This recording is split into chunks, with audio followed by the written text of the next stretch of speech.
rising up in the clouds, but I've always felt that something's missing. That was until I found you right there in the crowd. You came into my life and started a fire. You made me feel like I could touch the sky. Oh, there's nothing missing now that you're my desire. Now all I have to do is to make you mine. 'Cause I know, and you know what we could be. Like a song, like a perfect melody. Baby, don't say you don't believe in me. 'Cause you know, and I know, we're onto something good. You know, and I know, we got something good. Hello, how's it going? Bonnie Violet here. I'm a trans femme genderqueer spiritual drag artist and digital chaplain. In case you don't know where you are, you found yourself at Say Something Sundays, and it is the time for me to say something. I do want to apologize for folks who maybe were anticipating a live last week. I actually was in New York City participating in a meth recovery retreat, and opted not to sneak away and do a live during the time I was there. Also, I think I was probably in a bus at that time on my way there. But anywho, my hope is that the sound is good. If anyone has, if there's any sound problems, please do let me know. I wanted to just take a little bit of time today and talk a little bit about addiction and recovery. Maybe more so around recovery. I'm not sure what's going to come out of my mouth, but really just kind of trying to share what my experience has been. On May the 5th was a recovery milestone around codependency and alanonic kind of behavior, which I'll talk a little bit more about here in a minute, which I think is a little bit, I don't know, it's still new to me to talk about. But anyway, and then on the 10th of this month, so just in a couple of days, 3 days, I will, God willing, have 15 years of continuous recovery and sobriety from drugs and alcohol.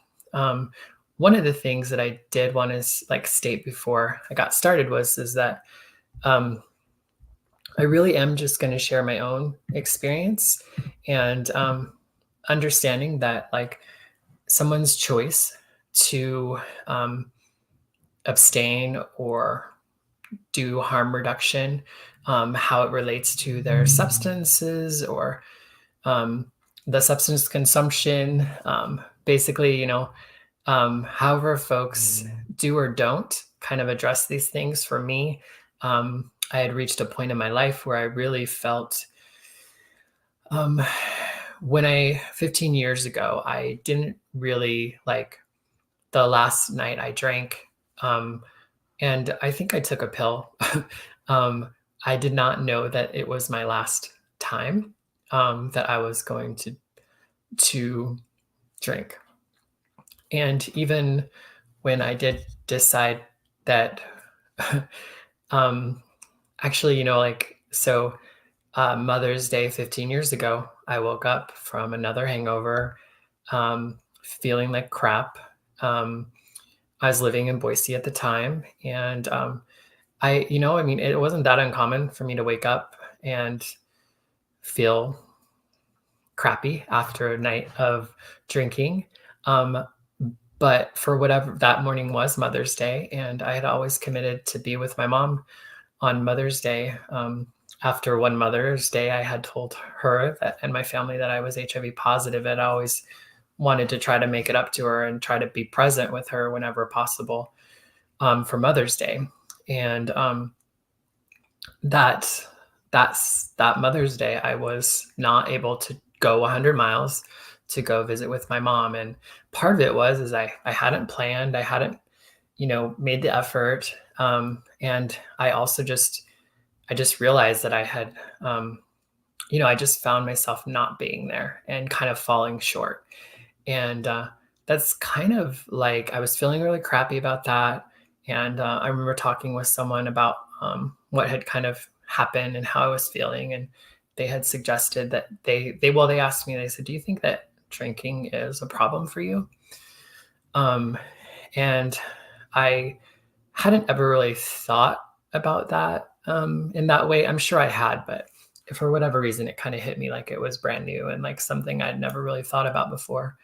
But when he asked me that question, I remember feeling maybe like a little bit of like relief, or I remember just feeling like, okay, I have an excuse for why I do these things, why I fall short in life, where I was falling short in things that really mattered to me. And I was kind of happy to think that maybe alcohol was like the problem, like alcohol was the cause of it. Because I had kind of reached a point in my life where I felt like I just kept finding myself in the same feelings and the same thoughts and the same fears over and over and over, no matter what I did to try to work through them, to avoid them, to um, not feel them, to not fully connect with them. Also, and so like my drinking also got to the point where I didn't know what would happen. Sometimes I would have 2 or 3 drinks and I would black out, or I would have, a dozen drinks and remember everything. And that's really just kind of where it got to the point of where I just never knew what was going to happen once I had that first drink.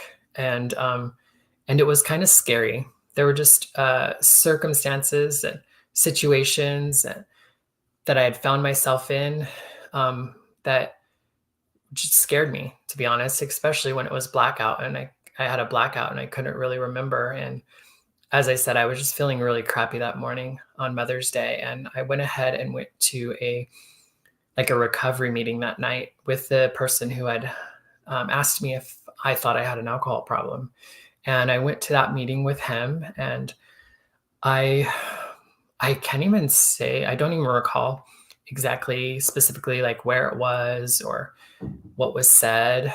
I just remember thinking at the end of that meeting that I needed to find a mentor.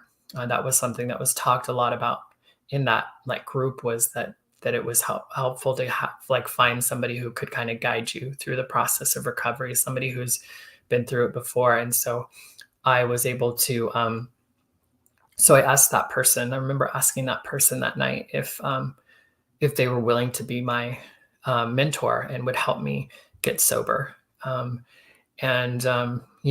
Initially, it was suggested that I go to these groups like every day for like my first 3 months of recovery. I wasn't one of those who went into rehab. I guess there could probably be a number of reasons for that. I think one, I probably wouldn't even have saw myself in the beginning as that bad off or having that much of a problem that I needed to go to rehab. I now I have some rehab envy for folks who have been able to access rehab, and again, that's from a point of view from somebody who's not, who didn't go that way. And so I remember, starting to go to these groups, and there was one group that was specifically for LGBTQ folks. And I remember feeling very connected to that group in particular, because I saw people who were like myself, who were not drinking or using drugs, and they were having the lives that I was attempting to have. And I was failing. And honestly, I just didn't know how to be better, I guess. And it seemed like these people were doing it. And one of the things that really was kind of a turnoff, but also something that I was drawn to, was a spiritual aspect. This group talked a lot about spiritual matters, and growing up and raising myself as a Christian and a Jesus lover, and then someone who had then become, queer with AIDS. That was kind of my mentality at the time. It was kind of a negative kind of thing that church Jesus was no longer somebody that I could go to or somebody that I could have relationship with or even the groups of people that I could hang out with anymore. And that was a huge loss for me because church was a safe place for me growing up, and it was just a place where I felt comfortable. It just felt like it was a place that I belonged in. But these queer people were also talking about spirituality, and sometimes they would use God, and sometimes they use higher power. And I was really intrigued by this, and I think there was a part of me that felt very like I fought it a lot because I had a lot of trauma, but I also really wanted to try to find a way to be queer and spiritual. And I saw these folks doing it, and so I really wanted to. I don't know. I feel like that's what really drew me. I would say about, I can't remember if it was 30 days in or 3 months in, but fairly early on in, I remember that's when I actually kind of hit my bottom, that people talk about. Yeah, I'm sure people have heard it, but anyway, I just reached a point, my lowest of low, and my understanding of my lowest of low. And I just like, I think it took me a little while to come to, so to speak, for one, to get like the alcohol and drugs out of my system. At that time, drugs were not really a thing for me anymore. They hadn't been in years. But sometimes I just say them interchangeably because it's easier. But I was just drinking when I quit. I had done meth, prior to for a little while. But I had been away from that for some time, at that point in time. And so where was I at? So the, yeah, so I don't know where I was at with all that, but anywho, I started the bottom, like at 3 months in, or I think it was about 3 months in, is when I really hit my low of low. And I think that's when I began to see where my life had like gone to. And in a lot of ways, my life was fine. I had a great position, and I had a great position in the community, and felt really good about parts of my life that I felt were at risk, if I didn't kind of change my ways. But I was really failing in the area of relationships, whether it was romantic or family or friends. I just felt like I was constantly falling short. And these were really important to me. And so, yeah, so and also after like 3 months of not using drugs or drinking, really, I hadn't realized how much drinking was just a part of my life and a part of our culture. I think as a queer person, LGBTQ person, maybe I don't even know that it's that unique to our community because I see a lot of alcohol be a part of many of our lives, and alcohol is not a problem for everyone. But for me, it had become a problem. It had become, I just didn't know what would happen. But I was really surprised at how much was centered around drinking, or at least drinking was involved with most things that I did, whether it was, doing a fundraiser for the organization that I was with, or it was hanging out with friends, or it was, family reunions or weddings, or, or even taking a flight. I remember the first time I took a flight a few months into my recovery, and I used to always like to get wine when I flew. And I remember thinking, oh, a glass of wine would be nice, and being like, oh, wait, I don't drink anymore. But I guess I hadn't even realized how much it was around my life. And again, I really struggled with the idea of being powerless over my alcohol consumption, or like even being an addict. But I definitely came to understand, and I believed that I was just kind of falling short. And I felt that maybe if I didn't drink and didn't do drugs, again, which drugs had been a long way out of my life, but that like, I just realized that maybe I could do life better. And I feel like that's really the only thing that's kept me. I mean, there's many things, but I think that's one of the things that's continued, is that I just feel like I do life better when I'm not drinking or using substances. And so that's why I continue to practice not consuming drugs and alcohol at this point in my life, because I feel like I can continue to do life better. I really felt like drinking distracted me from life. It distracted me from a lot of things, and it took me away from a lot of things. And it was really around alcohol was hard on my body. I was hungover. I wasn't feeling well. I was tired. I was crazy. I just was not in a good state. And I noticed this played out in just the way that I showed up for things. And I noticed it more when I started I remember going to a conference, and the last day of the conference being really excited about it. I was sober. This was like for an HIV and AIDS conference. And I remember that Sunday, the workshops were horrible because the people had went out the night before and they were hungover. And I remember being so resentful and mad at them, and realizing that I had probably been that girl before, And so again, I just hadn't realized how much of it, and it just was a distraction. I think I really just came to the point that I just felt like I could stay on task. I could show up for my family. I could show up for myself. I could do better in everything, just by not drinking. And so that's kind of what I continue to do. It's really interesting to be talking about this on a public platform. I'm trying not to mince, I'm just trying to speak accurately, but I also notice that I'm a little bit more mindful about my words, and how I'm sharing things than I might do, say, when I'm in my groups or with other people. So I just find that very interesting that I'm noticing that. And I don't necessarily think it's a bad thing. It's just mindfulness. So one of the things that I think recovery, or not using drugs and alcohol, that was really important for me was I was somebody who drank and used. I believe that I was using drugs and alcohol as a response to pain. It was a medication for me. It was a salve. It softened the blow of life. In the beginning, when I first started drinking and using drugs, it was right after my HIV diagnosis. I was infected with HIV when I was 19, and I found out when I was 20.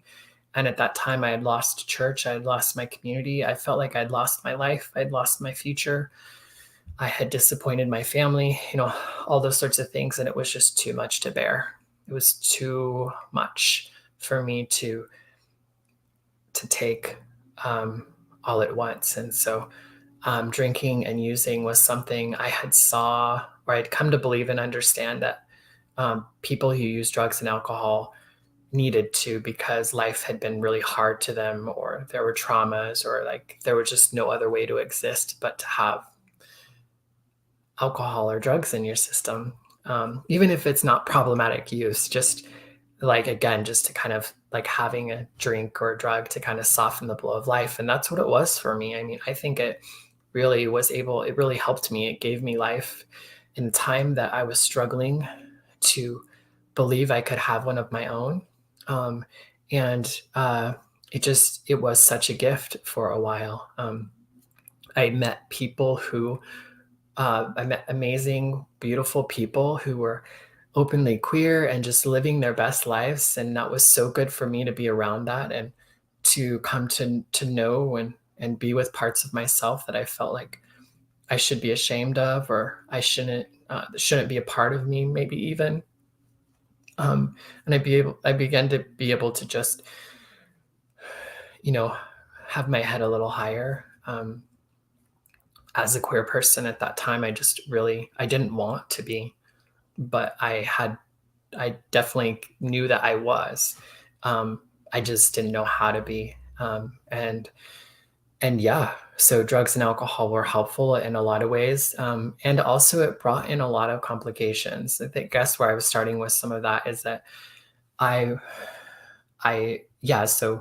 so so part of the process of getting sober when I did, a big part was being able to sit through some of that pain and some of that grief and some of that loss of, like even to some degree, I'd been living with HIV at that point for 9 years. So I was pretty aware of it. And I had big part of my life was centered around my HIV diagnosis. And I was very open about it. And it was a big part of just my identity and who I was. And so to some degree, through that process, through sharing my experience with HIV and talking with others about it and receiving love and care and support, in spite of, or, um, I was able to kind of heal that part of me. But then there was just so much other pain and stuff that I had to kind of just sit through. I had a number of sexual assaults that happened during my substance use, which was,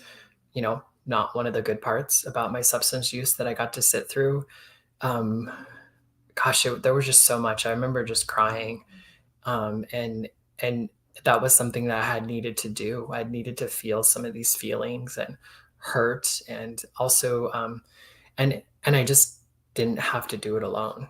I was surrounded by people the whole time. It's interesting how like this this conversation is going around my recovery at this point in time. I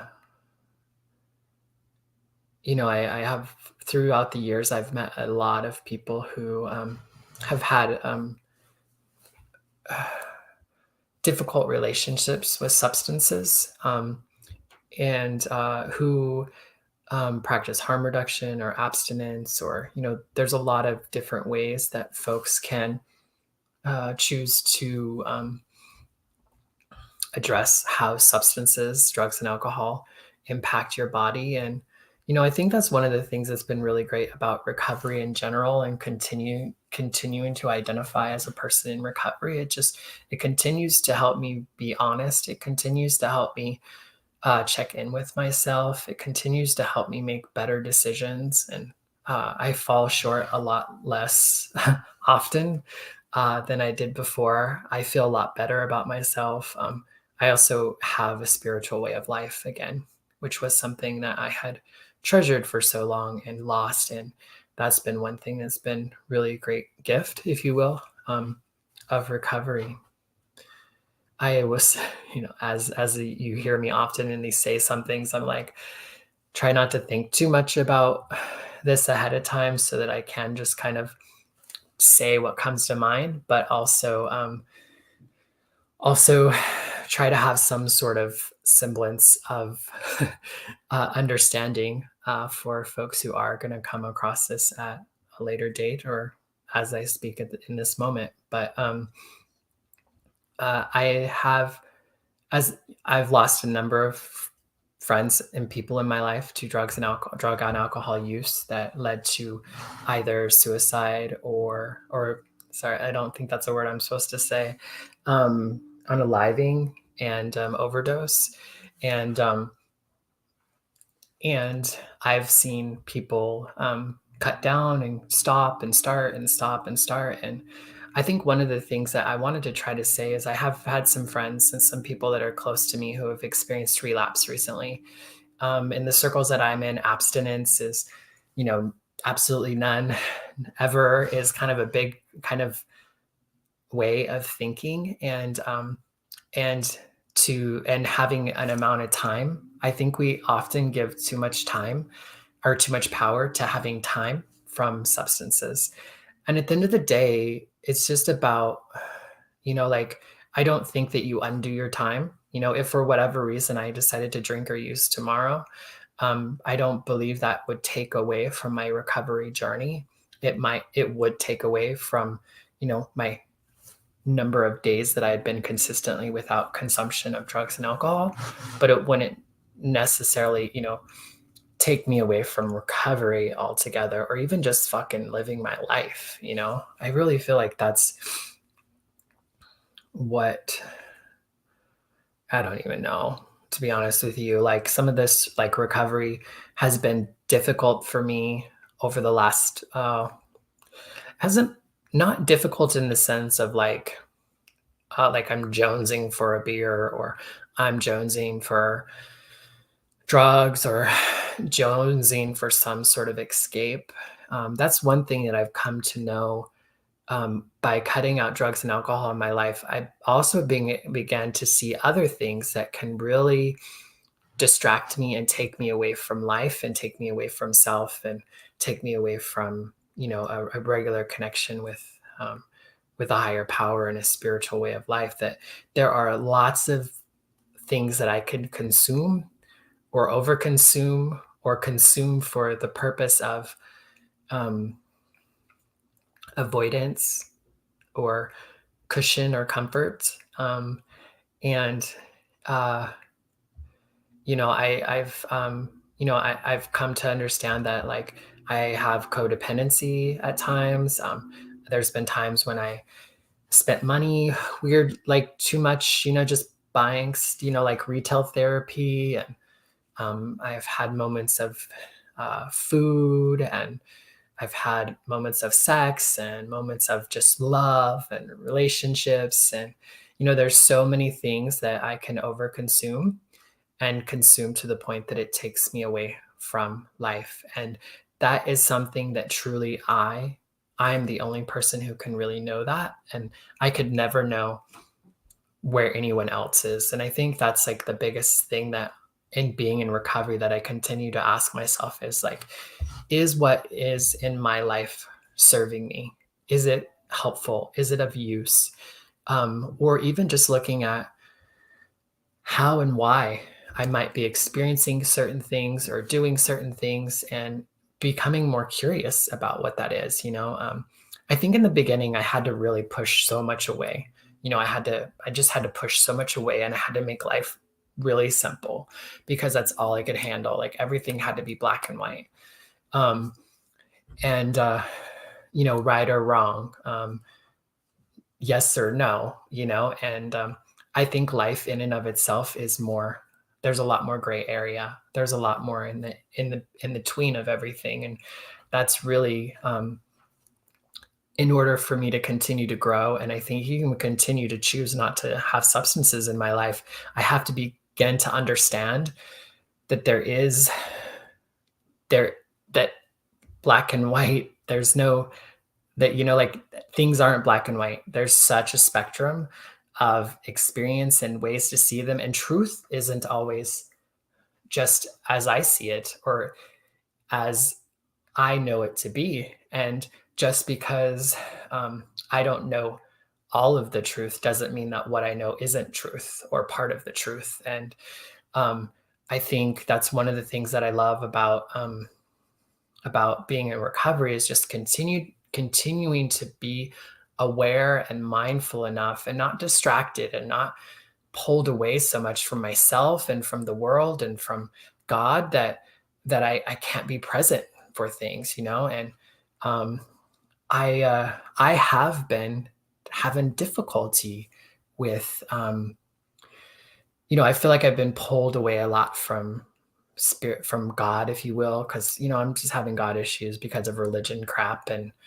all those sorts of things. And it's not, for me, I know, like, I have, my spirituality is that there's a spirit inside of me, there's a spirit inside of you, and it is connected, and it's the everything in between. It's what connects the creatures and the other humans, and it's what holds all the parts of me together. And so for me, spirituality, or even God, is maybe all of that, my understanding of that at all times. And so for me to live a spiritual way of life is for me to understand and remember that that is the truth, that we are all connected, and there's this thing that makes us one.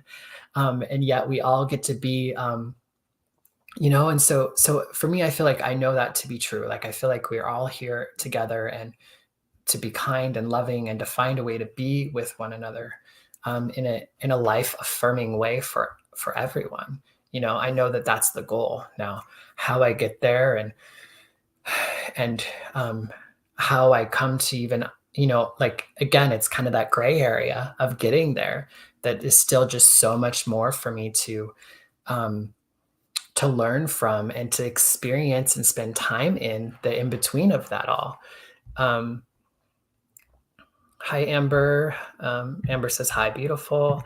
And I'm not a believer. And I totally understand that. Like, I don't know, again, I think for me, it's been a journey. I feel like for me as a spiritual person, I think the only thing that I've continued to do since recovery is constantly seek some sort of understanding of the more, understanding beyond me, not without me, but beyond me. I know sometimes people talk about, like, I believe there's many higher powers. And for me, a higher power is me plus you. It's me plus 5 people. It's me plus work. It's me, like it's me plus. I think the thing that's important for me, that's helpful to me, is that to remember that I'm not alone, and that I am not, like, to not be so self-centered.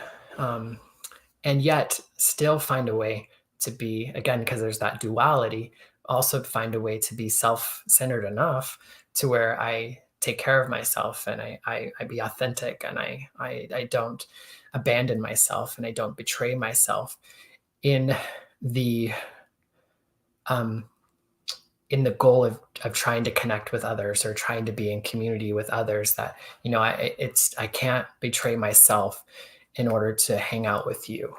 I can't betray myself or abandon who I am in order to participate in this religion or this group of people, or to, and that, I think, is a continued journey for me to be able to connect intuitively with myself enough to know, or to seek, or whatever. Again, I don't even know where this is going. I feel like this is going so many weird different directions, and I don't feel like I talked a lot about, I just, yeah, the recovery and time is, I'm just on my head is spinning, and I'm at that 33-minute mark. So I'm supposed to stop. And like with a lot of these moments that I take to talk, I'm just sharing what comes out of my mouth, and it's really just sharing what's in my mind and on my heart. And there is so much that can be said, and there's so many areas to talk to and share as far as my experience goes. And again, I just share my experience because I know that I began to see myself, and I began to see what was possible. I began to see my reflection, because other people were willing to share their story. They're willing to live their life in a way that, again, that I could see myself in. And so that's a lot of, I think, my hope, because I have spent so long not seeing me, seeing who I am. And I don't, if I can be a part of helping somebody to see themselves, to reflect back to them more of who they are or who they can be, then I feel like that's all of our parts. But anywho, I'm getting off on a little bit of stuff, but next week is Mother's Day. So I'm hoping to be spending some time with my mother. So I might not be here on Sunday, but know that I will be here the following Sunday. And yeah. Hi, Pamela. We see you, Bonnie, and you're beautiful. Thank you. And yeah, I'm just so grateful, I think I can continue to, I don't know, this is part of what I do. So anywho, take care. I really want to thank everyone who continues to support not only this, like, time that I take for a conversation to share with people, but also the also all of the other podcasts and things that I have and that I do. I want to do a big shout out to my Patreon members who help me out monthly, to kind of help me continue to produce and edit and, do all the things that I do. I have Splintered Grace podcast, with my aunt who's a conservative Christian, and I have a trans spirit podcast and host a Dragon Spirituality Summit. And I do most all of these things. I never want a price tag to get in the way of nothing. So never feel like you need to. But the more, I guess, that's been part of the journey for me, is figuring out how can I continue to be of service and continue to show up in the world in a way that feels authentic to me, and still be able to be in the world and, pay the bills and, all those sorts of things. And so anywho, I just want to thank everyone who continues to support me. I do not do life alone anymore.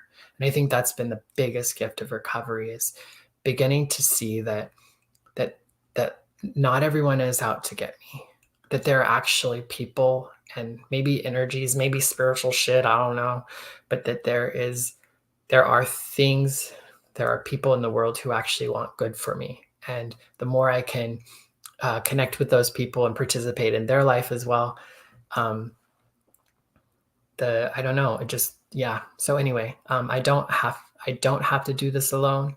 And I'm so grateful that I don't have to.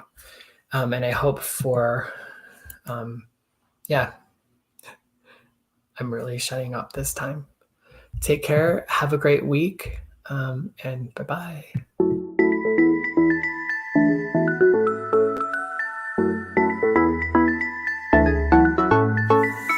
I've been waiting all my life for something. I've been down the darkest roads and up in the clouds, but I've always felt that something's missing. That was until I found you right there in the crowd. You came into my life and started a fire. It made me feel like I could touch the sky. Oh, there's nothing missing now that you're my